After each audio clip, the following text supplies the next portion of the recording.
Halo bos, selamat petang, selamat petang. Saya Wempang. Hari ni kita kedai ada tapak yang kereta ni, customer yang trade-in punya lah. Tahun 2010, Proton Inspira ini. Proton Inspira 1.8 auto lah. Harga cuma jual 12,800. Boleh nampak dulu punya owner dia sudah pasang bumper lah, bumper Mitsubishi. Lepas tu carbon. Okey. Sport rim sudah ada lah, besar-besar. Okey, tahun 2023 lah kat sini. Tahun 2023 dengan sport rim lah. Tak silap ai ini inci 16 atau 17 inci lah. Dalam macam ni. Harga jual 12,800 ah, 12,800. Kereta ni baru sampai aja.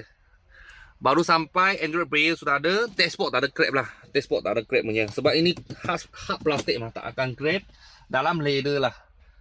Leather macam ni. Lepas tu kereta ada pedal seat, tadi sudah try. Memang ada pedal seat. Cat tak cantik lah. Cat tak cantik belakang bumper. Ada gembang keluar, ada calar. Crack lah. Lepas tu depan belakang disc brake. Okey, tadi saya sudah test ride, aircon sejuk, engine gearbox tak ada masalah.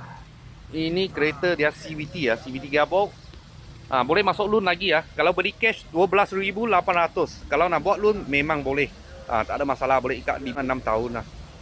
Kalau pos-pos dengan kawan-kawan yang berminat, boleh kontak kita lah. Kita ada dapat yang kereta ni. Kalau ada apa murah kereta, saya akan video lagi. Thank you bos thank you.